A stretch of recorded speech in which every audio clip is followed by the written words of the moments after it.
Hey guys, We made it back. we are back in our studio. So let me tell y'all what we did, right? So we was trying to be professional and we was trying to be fancy and We got us a little ring light. we got a ring light. Mics. We got a little mic to go into the little thing because we record from my phone. I don't know if y'all heard the quality last week, but it was an epic fail. It was ghetto. It was real. It was giving really like. It was giving garbage. Basura. Basura? Because the audio was Garbage? the audio. I worked hard. You really did work hard. I was up until 1 a.m. trying to make this sound good for you and these people, and you gonna call it garbage? And you know what? I really do appreciate the work that you do. Man, kiss my ass, bro. Okay. Anyway, welcome back to Code Switching Naturally. I'm Channy. I'm AJ. And how you, girl? Child, I'm doing good. I'm doing all right. You know, I'm proud of you. That's good. That's all right. I'm here for that. Yeah, it was a beautiful day today. It is beautiful outside. I feel good. It is so nice outside. I wanted to just let it hit my skin. You know? Yeah, but it's cold in here, so I put this on. Good point. Yeah, it's a little chilly. I see you tittying today. Can we not talk about my boobage?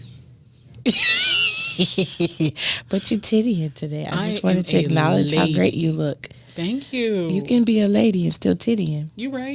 Okay, then. Titties So is out. So I gave you a compliment. Just take it. And It's you know okay. what? Thank you. You're welcome. But I'm good. I'm better. I'm all right. That's good. I'm here. I'm happy that you're feeling better. Oh, girl. Because it was tumultuous. It was a little bit tumultuous. So that A little? listen, A little. I'm not going to say I was concerned because I know you all right, but I was concerned. I was concerned because, bitch, I don't cry. Right. And this boy I had tears coming down my face. I was heaving. Mm-hmm. So, yeah. But I'm here. I'm good. But you better thank the Lord. Hallelujah. Won't he do it? Won't he will? Will he won't? Hallelujah. Because you know what? He's still good. He's still amazing. Mm-hmm. He's still doing amazing and wonderful, miraculous things. Because, baby, I still got my mind. Mm-hmm. I still got full functionality of my body. Right. This fine-ass piece of body I got. Period. And, it's been good. Yeah. I'm good. But yeah, girl. So, speaking of bodies, Let's talk about it. girl. Okay, so excuse us real quick. We're gonna do what we normally do. I know you seen that shit with Lizzo. I did. And listen, let me just start off by saying the fact that I really don't give a shit about Lizzo. I don't give a shit. I really don't. I don't And give it's a, I don't give a shit about her as a none of you person. dry face the host. You know, really. I don't really mean that. I just wanted to say dry face the host because I got Kiki in my mind. Money green, Waffle House yellow. He's talking about, so I'm reaching out to y'all. That's my shit. That is my shit. But with Lizzo, it's not that I don't like her as a person. I love what you stand for. I love that, body positivity. We love that. But girl, Love I really your don't. body, sis. I don't like your music. Oh, dang, you gonna come for her like that? I just don't. We talking about the I'm honest. Okay. But about the body positivity thing, let's talk about it. Let's talk about the. By the way, I agree with you. I don't like her music either. Right. I don't know why you was shocked. Of course I said it. I mean, I'm not shocked at anything you do. Right. But I just feel like people was coming for her, talking about why would you wear that? That's so nasty. Cover up, do this, that. But when Rihanna wore that same shit, ain't nobody saying, oh, she looks amazing. This looks beautiful. This is so fashion forward. No, it's not. She naked. Under a bed of crystals. Everything that Lizzo does gets scrutinized. It gets scrutinized just because she's a fat woman. Literally. And as a fat woman, you get stares. You do. You get the attention no matter what you're wearing. This right here, what I'm wearing, inappropriate. It looks great. I wear crop tops. People stare at me all the time. Why they think you're not supposed to wear crop tops or something? Yeah. Is that what it is? It's just in general, like when you are a larger woman, people just expect you to cover up the fatness, basically. But why? Right, that's the question. Why? It's hot. I live in Florida. Why? I'ma still wear these crop tops. I say this about skinny people. I say this about every shade of versions of people. Just because it fit, though, don't mean you should wear it. But if you comfortable in it, then you wear whatever the hell you want. I personally am going to look at you like, oh, okay. I am confidence, sis. I'm a fan of minding my business. So Absolutely. Whatever you wearing, that's what you want to wear. That's what you want to wear. Minding my business and drinking my water. That's it.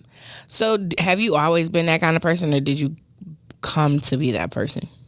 I've always been the kind of person where, like, whatever you doing is what you doing. If it don't affect me, I've always had like way too much on my plate for me to worry about what other people are doing.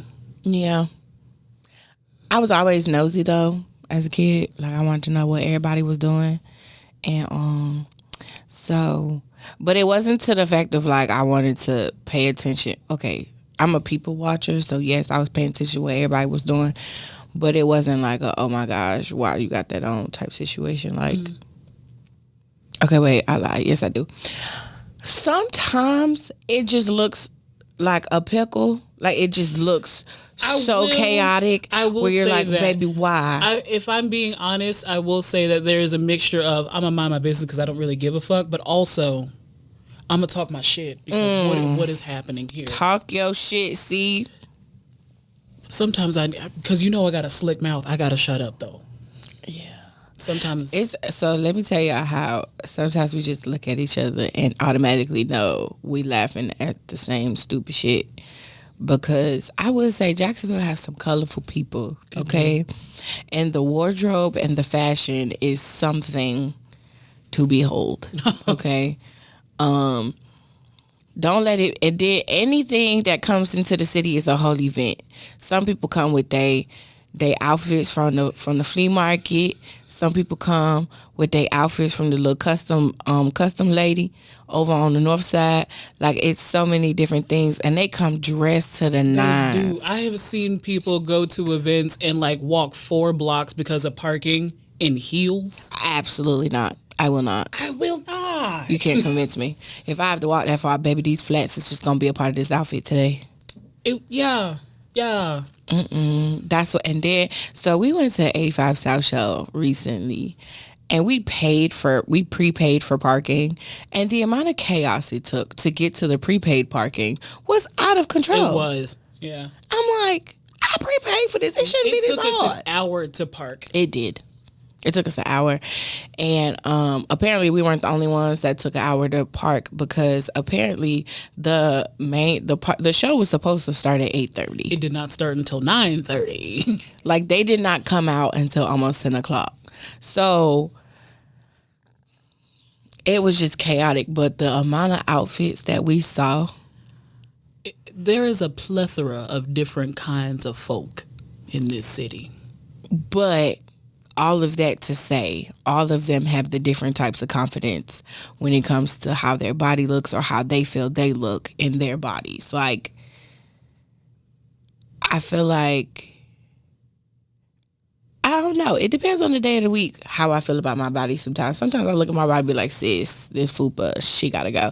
And then other days I'll be like, hey, fupa girl, you coming out today? You gonna pop out? Every day is different varying degrees of accepting. Like some days it's just harder to. It's harder to accept the way that you look sometimes. Mm-hmm. And then other days you're just like, listen, I'm fine as fuck. I'm cute as fuck. I say that more times than not. You know what? Because of you recently, I've found myself being able to be like, I like the way that I look sometimes. Cause you cute. You fine as hell. Thank you. You welcome. And like it's really weird because my transition to just feeling like not liking my body to the point where I was like feeling out of body, that is weird. it's a weird transition. I didn't start liking my body until like later. I mean, like, yeah, I'm a bigger girl, but really, I'm really fucking cute. Like, I'm period. really fucking pretty. Period. Oh my God.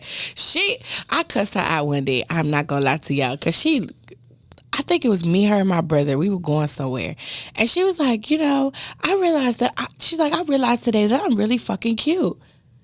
I said, today, bitch? Today? It was a really long period of time where I was just like, I don't feel good looking the way that I look. And then one day I don't know. I woke up, I was doing my stuff, getting ready to look nice, and I looked at myself and I was like, wow, I think I actually am really pretty. I think I am really pretty. Mm-hmm. I think that what it was for me is understanding that there are different ways to be pretty. For sure. There are different variations of beauty, and I don't have to ascribe to the one that is the most popular. I look like me, and there is not very many people who look like me.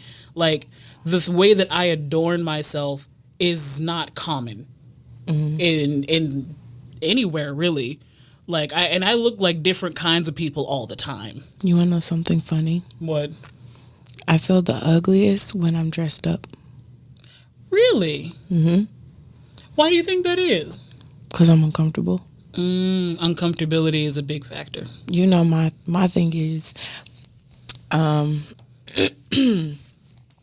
like yesterday, okay, I felt cute because I was cute, but I was very much comfortable. So, them dresses, or anytime I'm supposed to get dressed up in like these snazzy, like all these dresses and all them gaudy different things, if I have to keep tugging at it, or I feel self-conscious when I have to tug at something, or when I have to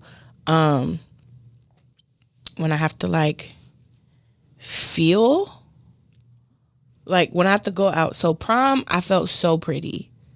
My dress was so cute. That gala we had for President Jackson when he got inaugurated, I felt so cute. It was the most beautiful dress ever. But again, when I'm uncomfortable, like you can tell I'm uncomfortable, like how I stand, how I look, my face. Your face shows it when you're uncomfortable. If I'm uncomfortable, I feel so ugly. I don't like the way I look, and I don't want to wear it. And I think one of the things that if we prioritize comfortability, more people would feel more pretty, like more attractive with what they're wearing. If you're comfortable, that is a huge factor into how you see yourself. Because I hate wearing them Spanx. I hate wearing Spanx. I hate wearing bras. I hate it. I hate wearing clothes, I'm going to be honest. For sure. I enjoy naked. Child, we be calling each other sometimes, and we be trying to keep the photo above our necks. I was like, I know why she's doing that. And it just be so funny because I promise you, if we so comfortable in our, like, I feel the prettiest butt ass naked. Like, I love all of my roles. I love every single one of them. Which is probably why I'm dragging my feet so much to like work out and like tone my body. Because anytime you alter your body, you have to relearn your body. That's true. Mm-hmm. Like, I realized looking back at my high school pictures, I do look the same. I'm a little heavier, but not like you wouldn't be able to tell based on my pictures. Like, I had a babier face. Mm-hmm. But, and also, you know what? This is still about body image, but like, once I turned 25, my body changed on its own. Like, there's a difference between your puberty body and then your childbearing body. Mm-hmm. And your childbearing body don't show up till after 25. I mean, it's true that like your body does go through significant changes once your body goes to adulthood. Like, adulthood body is completely different. Baby, my adulthood body, I was like, where did these hips come from?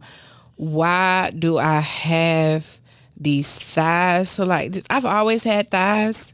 I know that. I understand that. My thighs are amazing. My legs look immaculate. 10 out of 10. But like, I literally went through a period where I was always in pain around my hips.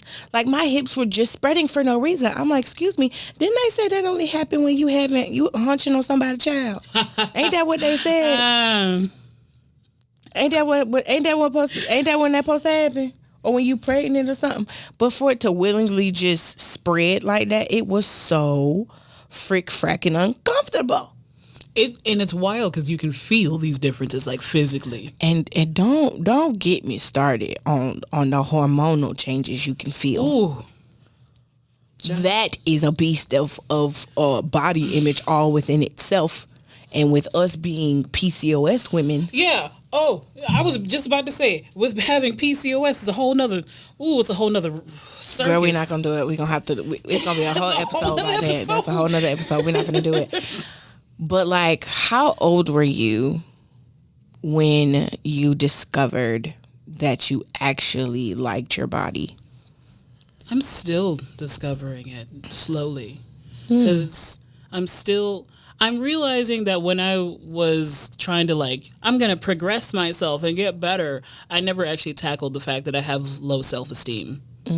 So, and that's one of the things that I did all this under the surface stuff of trying to be better at being an adult and being able to express my emotions and being a better person at, being able to say no to things. And yet you still couldn't face that. I never did surface. I never talked. I didn't think it was important. I was like, maybe eventually I'll grow up and I'll just grow out of it. No. And no, that's work. Yes. No, it's work. And here's a story. Oh. So I was for a period of time, kind of sort of famous on Tumblr because of body positivity. Mm-hmm. I had a post that I posted of a full body picture of me. Is Tumblr still a thing? No, because they took away the porn. Oh. Yeah, they took away Tumblr did have porn, huh? Yeah, after the porn left, everyone left. Oh. Well, then they bought it to Twitter. But I was popular on...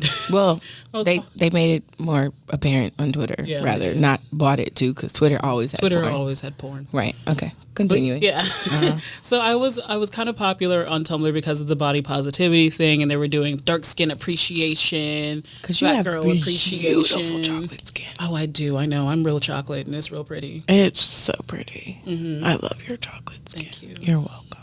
I don't know why I'm whispering, but okay. But... it was odd because the body positivity community that existed on Tumblr for a time period was not as inclusive as they thought it was. Mm-hmm. It was a very much, if you're fat, you need to be shaped like this in order to be pretty. I love Ashley Graham, the plus size model. She is shaped like a normal person and beautiful. Yes. She's just curvy and voluptuous. She is gorgeous. And they're saying it's it's no shade to her. It's just a bad representation because not all plus size women look like that. And first of all, when the fuck... excuse me. No, go there. When in the fuck did plus size get to a size 8? What about size 8 is plus size? It is literally anything to push people into not liking themselves, I swear. And you know what's even crazier? This is going to be crazier. This is going to be crazy to you because I asked you what age. I think I have always been secure in my body. Mm-hmm. Did I have my moments where outside people tried to discourage me? Absolutely. I had a doctor look me in my face and told me I was basically a man. How do you bounce back from that? There is a level of fat phobia that makes you uncomfortable in doctor's offices because especially I'm gonna still talk about this PCOS thing. I'm gonna just say it. Man, fuck your doctor, by the way. Go on, say it, but fuck your doctor. Literally, I went to my doctor because hey, I need a diagnosis because mentally I'm not good. And he's like, you're just not happy because you're fat. And I'm like, nigga, I'm not happy because I'm 26. Literally, I'm not. And the fat thing has literally existed my entire life. I'm sad. This is not about the fat. I immediately told her she needs to switch doctors, and she did, and I'm glad she did. But it was trauma because this is the same thing that happened to me when I was like 13 years old, and I was trying to get help from a doctor, and all he said throughout the entire thing was, "You're just really fat." You know, I had a doctor try to tell me that. fat. My primary care doctor when I was a teenager, she tried to tell me that too. She said she looked at me and told me I looked pre-diabetic. She was trying to diagnose me with pre-diabetes and told me that I just needed to lose weight. And I was just like, I told my mom that. She was like, "How is that possible?" When she didn't know. I said, "I don't know." It's so wild because it puts you in a dangerous position because they think everything is attributed to you being fat. Yeah, or over, because they've been calling me. Apparently I've been overweight my whole life, but they've been saying I'm obese based on first of all, the body mass index is not accurate because I'm just gonna say it. Black people and white people carry different levels of mass in their bodies. Some people carry weight differently, and I've always said that like they carry weight differently. And I was gonna say, how much do you think I weigh? You? Mm-hmm. I don't know. I'm not good at guessing weight. Just guess. 175. I'm gonna go for 175. I ain't been 175 since college. I am 218. See, and that's the thing. You carry your weight differently. Because I was like, it was funny because even in looking at the pictures, I saw that, like, excuse us, y'all, we just heard something and we weren't sure what it was. Anyway, I realized that I carry a lot of my weight in my booty, my boobies, and my midsection. Titties is tittying. Thanks. I found a new bra. I went to Target. You went to Target for a bra? I did, and hello. For big cups? Yes, they got triple D everything, child. Oh, I'm finna get me a bra. And you know, we got the hookup. Yeah, we'll talk offline. Yeah. In a way, but I had certain moments where I'm not going to say who the person was, but I had certain moments where I did feel like kind of concerned, but again, it was backwards as hell, but I absolutely love my mother because in our weird influx of a relationship where we've learned how to just let each other exist. Mm-hmm. And even though it was kind of like underhanded a little bit, they said I have this thing called Ariel's World where everything just is, and Ariel is Ariel, and Ariel's gonna Ariel. And so that included, I didn't give a damn what people thought about me, what they said about me. I didn't care. And it's so funny, I've always had a comfortable style to me. Mm-hmm. High school, it was graphic tees, jeans, and tennis shoes. I think senior year, I was like, it's my senior year. I think I'm gonna pizzazz it a couple times. I did always wear heels like outside of school, but what did I look like walking around in heels all day at school? Like I just didn't. And if I did, they were going to be comfortable. I wasn't going to just wear some stilettos, walk around campus all day. Mm-hmm. I'm not doing that. Wolfson big. It is. I feel like when I was younger, I went through a lot of years of being bullied because of my weight and because of being dark-skinned, that I didn't feel like I was allowed to experiment because you're not pretty enough. You're not pretty enough to do that kind of thing. You need to stick to wearing your pants and t-shirt and I look like a boy. I look like a boy in high school. Until I was outside of school, and then, I don't know, I think I tried to overcompensate it, so I just look like a whore outside of school. Not a whore. Oh, I did. Because she used the whole HW. A whore. And also because I developed very early. I had titties in second grade, so. Girl, and you want to know what's crazy? I got these big old jugs on my chest. Guess when they grew? When? Was that summer of going into 8th grade? I think it was. It was like towards the end of 7th grade, summer of 8th grade. And my mama she used to get so mad because I went from no boobs to a B cup automatically. Like I I didn't have a training bra phase where I grew into a bra. Either. I went from no boobs at all to a complete B cup, and then every other month I was growing out of those. Like I was spilling out. Like, and then her and her sisters, they were like making jokes about it, like the fact that because on my mom's side they don't have like the big boobies, but they have the butts and no hips. On my dad's side they have boobs, butts, and hips, but most of the time it doesn't really boom until after they had children. Most of them. Yeah. So we always got the boobs though. Everybody got the boobies. Everybody got the boobage. But the hips, they didn't really like protrude or show until most of them had kids. I always say my older sister got all the good genes because she got an ass like nothing like I've never seen. Yeah, I saw your sister get out the car that day I came and got you. I said, damn, I see what she's saying now. That ass, amazing. Yeah. And she got titties. Like hey, Jazzy girl. My sister is just is a real fine woman. Yes. She's a beautiful. Real fine woman. She's beautiful. Okay. Child. Okay, but I do want to say this though. I'm still exploring my body as well because, it's so many different things. Like, because sometimes even my skin changes. Your skin changes. And actually, you want to know what's even crazier?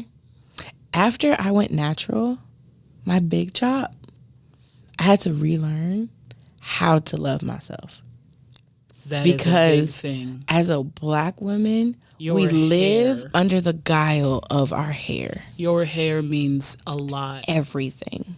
Yeah. And then we were always taught that our kinky hair or our nappy hair is unacceptable in the workplace or unacceptable. I think you and I both came from the era of relaxes. Absolutely. Yeah. Especially with my auntie being my beautician my whole life. Oh, yeah. Baby, I was the guinea pig. I had, anytime she got new products, anytime she got new curling irons or whatever, we were always the first ones in the chair. My mom tried her best with my hair, but she ended up destroying my hair with relaxers to the point where she just started sending me to other people in the neighborhood. And it wasn't even like she was sending them. Other people in the neighborhood, like other mothers, would be like, "Let me take your daughter." Yeah, just let me do it. Let me do it, please, please. And they wouldn't know what to do with my hair. So eventually, my hair died, and I just went natural. Not by choice. It was just sorry, and I had to learn how to like my hair. And I really do. I love my hair, and I'm learning that it's how I adorn my body that makes me. We're gonna do a whole episode about this, but like as far as like from head to toe, I'm in love. Like I love everything about me. Is there, of course, do I want to make small changes, like kind of, I got auntie arms. The memes they be talking about with the black auntie that be in the back cooking, but also I kind of take that as a compliment because I do be cooking my ass off. You do. So I'm like, I don't get these auntie arms for nothing, baby. Alfredo you made me. Yeah, I don't know what was up with me, but like last week's episode after we were done, I was like, ooh, I want to make Alfredo. So I went and made fried catfish Alfredo. Just because I could. And so it was awesome. But guess what time it is? It's time for Music of the Week. Music of the Week. Hey, hey. Music of the Week. Music of the Week. Hey, hey. Okay, so listen. This song popped back in my head like this week, and I was like swaying like a little 2-year-old. It's actually one of my favorite songs, and it's Leslie Odom Jr. We love Leslie. I love him so much. He's so beautiful. He has such a beautiful family. His wife is beautiful. He's beautiful. His kids are beautiful. They just beautiful in a way. My favorite song of all time currently, of this decade, is Hummingbird. I remember you showing me that song. That song is beautiful. I be just like this. I be swaying. I be like, hummingbird hummingbird. You're my little hummingbird. I was like, that's so pretty. It makes me so, it does not matter what mood I'm in. Anytime I put that song on, I get all giddy and just so happy inside. I freaking love that song. So, you know, that's part of the reason I'm doing okay right about now. But yeah, that's my song of the week. Nice. You know, lately I've been listening to some like really old, like I really love funk music. Funk music is that it be getting me through work. Like I be I've been listening to Cutie Pie. I was listening to, gosh, what was it? Word Up.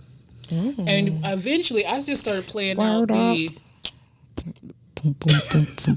I started playing out the Love Below / Speaker Box album by Outkast. Oh. I love Outkast so much. They are so great. I love Andre 3000 so much. Legendary. You know what's crazy? I do love 3 Stacks, but I also love Big Boy. Big Boy is so talented. He is, and he's so smart. He is a wordsmith. Very much so. And listen, UGK and International Players Anthem will forever go down. That is a classic. As a classic staple of the South.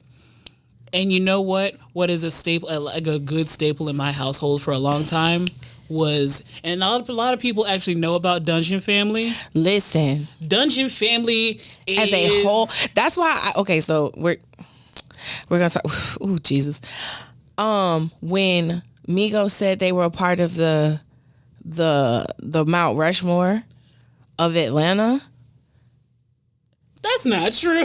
Bitch, how? Like, you got the Dungeon Family by themselves. Whole Dungeon Family. Like, what crack pipe was y'all smoking? Like, that just don't make no sense to me. Like, Trans DF Express, 6 minutes. Like, it don't make sense. That don't make sense. I'm like, first of all, you got to get through Dallas, Austin. Then you got to get through Jermaine Dupri. Then you got to get through Dungeon Family. Then you got to get through Uncle Luke from Miami, so that he don't count. He's not Atlanta. Good point. But I miss the people: Ludacris, T.I., Jeezy, Gucci. What makes you think you are the Mount Rushmore of all time? Are you sure? And they not even from Atlanta. Atlanta pumped out that was so influential. They created their own D4L. Yes, they created their own genre. Like they have influenced a whole genre. They influenced a whole genre. And they gave the South a voice. Like, Atlanta gave the South a voice. Yes. So, no, you are not a part of that. But, anywho, we could be here all day. Again, thank you guys for watching. If you're watching on Apple Podcasts, Spotify, we found out we're on Google Podcasts. I don't know. I don't know how. It's a list, okay? So, wherever you watch a podcast or listen to podcasts, we appreciate it. Apple, Spotify, Stitcher, Google. It goes on and on. And if you watch on YouTube, like, comment, share, and subscribe. All that YouTube shit. Yes, turn on the post notification bell so you can get an update every time we upload a video. Again, every Friday. We upload a video. Every Friday is Code Switching Friday. Code Switching Friday. So, again, we thank you guys so much. We appreciate it. Let's, tell a friend to check us out because we're a good time. But until next time, bye.